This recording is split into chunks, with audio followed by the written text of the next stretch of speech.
सास बहू की नई नई कहानियों को देखने के लिए चैनल को सब्सक्राइब करें और बेल आइकन को दबाना बिल्कुल ना भूलें। नितिन बिस्तर पर लेटा सोने की कोशिश कर रहा था, लेकिन नींद थी कि उसकी आंखों से कोसों दूर थी। उसका चेहरा बता रहा था कि वो बहुत परेशान है। पिछले आधे घंटे से वो करवट बदल रहा था, तभी उसे अपनी माँ की चीख सुनाई दी। नितिन, बचाओ बचाओ नितिन। माँ की आवाज सुनकर नितिन अपनी माँ के कमरे की ओर भागा और जब वहां पहुंचा तो उसने देखा कि उसकी माँ बिस्तर पर डरी सहमी बैठी है और वो जोर जोर से चिल्ला रही है। नितिन, ये देखो मेरी रस्सी, इसे खोलो, जल्दी खोलो मेरी रस्सी। पता नहीं कौन मुझे इस तरह से यहाँ बांध कर चला गया है। माँ, ये तुम क्या कह रही हो? कौन सी रस्सी? कहाँ है रस्सी? किसने तुम्हें बांधा? ये सब तुम क्या बोले जा रही हो? नितिन की बातों को सुनकर सावित्री चिढ़कर बोलती है। तुम्हें ये रस्सी नहीं दिखाई दे रही? अरे मुझे खोलो, दर्द हो रहा है मुझे। माँ, तुझे हो क्या गया है? यहाँ कोई रस्सी नहीं है। पिछले 2 महीने से सावित्री ऐसी ही हरकत कर रही है। वो वैसे तो नॉर्मल रहती है, लेकिन रात को अचानक ही चीखने लगती है और कहती है कि किसी ने उसे बांध दिया है। कभी कभी तो वो किसी औरत के अपने कमरे में होने की बात भी कहती है। उसे लगता है कि कोई औरत बार बार उसे घूरती रहती है, लेकिन उस औरत का चेहरा उसे दिखाई नहीं देता है। नितिन, नितिन, कोई है मेरे कमरे में। मैं उसकी पायलों की आवाज सुन सकती हूँ, मैं उसकी चूड़ियों की आवाज सुन सकती हूँ। वो मुझे दिख नहीं रही है, लेकिन वो है, यही है वो। माँ, कोई नहीं है यहाँ, कोई नहीं। आपको क्या हो गया है? वो देखो, वो तेरी पीठ पर बैठी है, वो हंस रही है, लेकिन उसने अपना चेहरा ढक रखा है। नितिन, अरे कौन हो तुम? नितिन, जो इन दिनों पहले से ही परेशान और उदास रहता था, उसको लगा कि अब पानी सिर से ऊपर जा रहा है, इसलिए उसने अपनी माँ को साइकाइट्रिस्ट को भी दिखाया। आपकी माँ को किसी बात का स्ट्रेस है क्या? स्ट्रेस? डॉक्टर साहब, 2 महीने पहले मेरी माँ हरिद्वार गई थी। इसी बीच मेरे साथ बहुत बड़ा हादसा हो गया। मेरी वाइफ जो मार्केट गई हुई थी, वो अचानक से कहीं गायब हो गई। मैंने उसे बहुत तलाशा, पुलिस में भी FIR लिखवाई, लेकिन उसका कोई पता नहीं लगा। So sad. मेरी माँ मेरी पत्नी वैशाली से बहुत प्यार करती थी।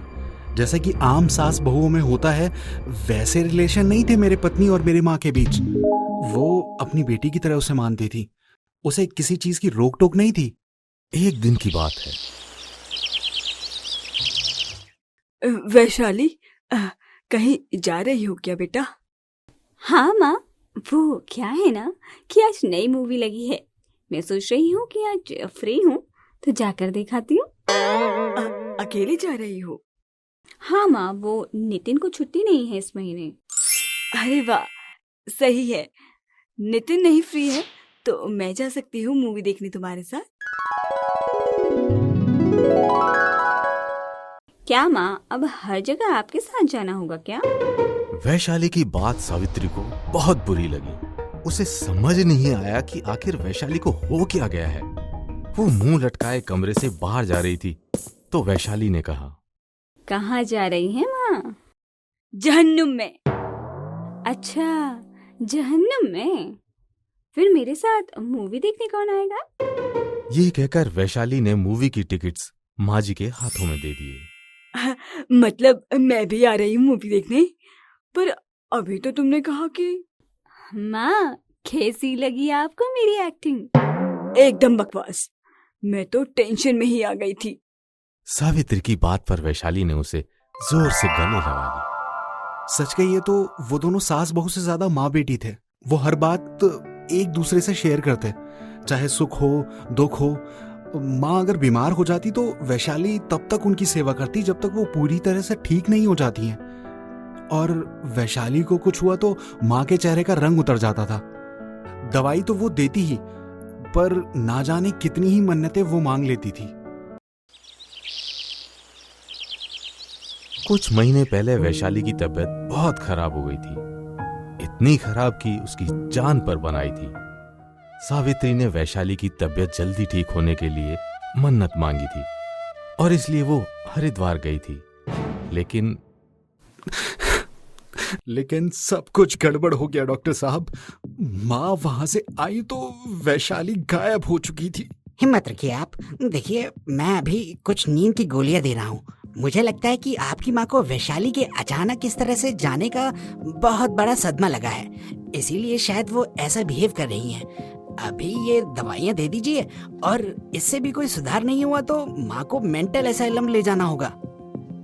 नितिन को यह सुनकर शौक सा लगा। एक तो पत्नी गायब हो गई, ऊपर से माँ के मेंटल असाइलम में जाने की बात सुनकर वो बहुत परेशान रहने लगा। कहाँ चली गई तू वैशाली इस तरह बिना बताए? क्यों हो गई तू ओझल हमारी नजरों से? कहाँ ढूंढे तुम्हें? जानती हो जाने के बाद माँ की हालत कितनी खराब हो गई है। आजा वैशाली, तू आजा, प्लीज आजा। कुछ और दिन बीते। एक दिन की बात है, नितिन ऑफिस के काम से कुछ दिनों के लिए शहर से बाहर गया हुआ था। तभी घर के दरवाजे पर दस्तक हुई। सावित्री ने दरवाजा खोला और दरवाजा खोलते ही उसने जिस शख्स को देखा उसे देखकर उसकी आंखें फटी की फटी रह गईं और वो उसे पकड़कर रोने लगी। वैशाली, वैशाली तू कहाँ चली गई थी? कहाँ चली गई थी तू? माँ, मैं किसी मुसीबत में फंस गई थी। रुको, मैं अभी नितिन को फोन करती हूँ। पता है तेरे जाने के बाद कितनी बुरी हालत हो गई थी उसकी। ना तो ठीक से खाता है और ना ही सोता है, बस तेरी तस्वीर पकड़े रोता रहता है। माँ, उन्हें भी फोन मत कीजिए, मैं उन्हें सरप्राइज दूंगी। वैशाली के आने के बाद तो सावित्री का चेहरा फिर से खिल गया। वे दोनों घंटों बातें करते। वैशाली सावित्री का बहुत ध्यान रखती। 2 सप्ताह के बाद नितिन वापस आ गया। उसके आते ही नितिन, नितिन बेटा, तेरे लिए बहुत बड़ी खुशखबरी है बेटा। वैशाली, वैशाली आ गई है। वैशाली आ गई? कहाँ है वो? माँ कहाँ है, बताओ ना। वैशाली, वैशाली, नितिन आ गया। वैशाली कमरे से बाहर आती है। ले, देख ले अपनी वैशाली को। जानता है मैंने इससे कितना कहा कि तुझे फोन कर दूं कि तू वापस आ गई है, लेकिन इसने मुझे मना कर दिया। इसने बोला कि वो तुझे सरप्राइज देगी। अब इस तरह वैशाली को घूर क्या रहा है, गले से लगा ले इसे। माँ क्या हो गया है तुझे? कहाँ है वैशाली? कहाँ है वैशाली? मतलब ये तुम्हारे सामने ही तो खड़ी है, ये काली साड़ी में। माँ ये तू क्या कह रही है? यहाँ तेरे और मेरे अलावा कोई नहीं है। देख, मैं कुछ बोल नहीं रही हूँ। यहाँ मेरी बहू तुम्हारे सामने मुस्कुराती हुई खड़ी है और तू है कि कह रहा है कि तेरे और मेरे अलावा यहाँ कोई और नहीं है। वैशाली, अब तू ही बोल बेटा इसे। क्या नितिन, क्या हो गया है तुम्हें? मैं दिख नहीं रही तुम्हें? ले, अब दे तू उसको जवाब दे ना। क्या पूछ रही है वो तुझसे? नितिन हैरानी से अपनी माँ की ओर देखता है। उसे लगता है कि माँ को फिर से दौरे पड़ रहे हैं। माँ, लगता है हमें फिर से डॉक्टर के पास जाना होगा। डॉक्टर के पास? लेकिन क्यों? क्योंकि वहाँ वैशाली नहीं है। पता नहीं वो तुझे कैसे दिख रही है, पता नहीं तू किससे बातें कर रही है। नितिन की बातों को सुनकर वैशाली भागकर किचन में गई और एक सब्जी का बर्तन उठा लाई। क्या तुम्हें इस बर्तन में मटर पनीर की सब्जी दिखाई नहीं दे रही जो वैशाली ने तुम्हारे लिए बनाई है?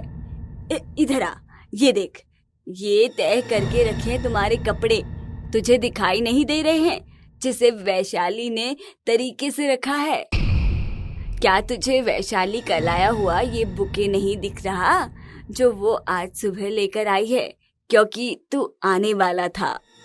नहीं, मुझे कुछ नहीं दिख रहा माँ, कुछ नहीं। क्यों? क्यों नहीं दिख रहा है? आखिर क्यों? बोल बोल, तुझे ये सब क्यों नहीं दिख रहा है? बोल, तुझे वैशाली क्यों नहीं दिख रही है? सावित्री की बातों को सुनकर नितिन चिल्ला जाता है और चिल्लाते हुए बोलता है, इसलिए क्योंकि वैशाली अब जिंदा ही नहीं है, वो मर चुकी है। मैंने अपने इन्हीं हाथों से उसे मार डाला है और तुम्हारे कमरे में उसे दफन कर दिया है। हाँ, दफन कर दिया है मैंने। वो मेरे और रश्मि के रास्ते में आ रही थी, इसीलिए मैंने उसे मार डाला मैंने उसे। नितिन के ऑफिस में कुछ दिनों पहले रश्मि नाम की एक लड़की ने ज्वाइन किया था। रश्मि ने पहली ही मुलाकात में नितिन पर जादू कर दिया था। रश्मि भी नितिन को लाइक करने लगी थी। दोनों छिपकर मिलने लगे और मिलने का यह सिलसिला प्यार में बदल गया। दोनों शादी करना चाहते थे, लेकिन वैशाली के जिंदा रहते ये संभव नहीं था। उसने एक बार पहले भी वैशाली के खाने में जहर मिलाकर उसे मारने की कोशिश की थी, लेकिन वो बच गई। इस बीच सावित्री जब हरिद्वार गई तो उसने एक बार फिर से वैशाली को रास्ते से हटाने का सोचा। एक दिन जब वो रसोई में काम कर रही थी तो उसने पीछे से आकर उसे पकड़ लिया। अरे क्या हो गया नितिन, आज सुबह सुबह ही आशिकी सूझने लग गई। लेकिन वैशाली सोच कुछ रही थी और नितिन कुछ और करने वाला था। नितिन, ये क्या कर रहे हो? इस रस्ते से मेरा गला क्यों दबा रहे हो? मेरी सांस अटक रही है।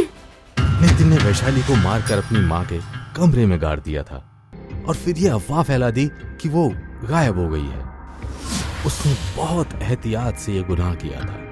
पुलिस के सामने भी उसने रो रो कर ऐसी कहानी बनाई कि वो भी चकमा खा गई। लेकिन वो कहते हैं ना, गुनाह किसी पर्दे में नहीं छिपता, एक दिन सच बाहर आता ही है।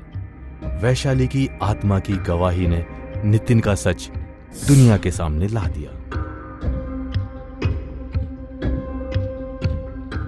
हेलो फ्रेंड्स, कैसी लगी आपको हमारी ये वीडियो? और भी ऐसे ही मजेदार कहानियाँ देखने के लिए नीचे दिए गए बेल आइकन को दबाएं और नई नई कहानियों का लुत्फ उठाएं। Thanks for watching.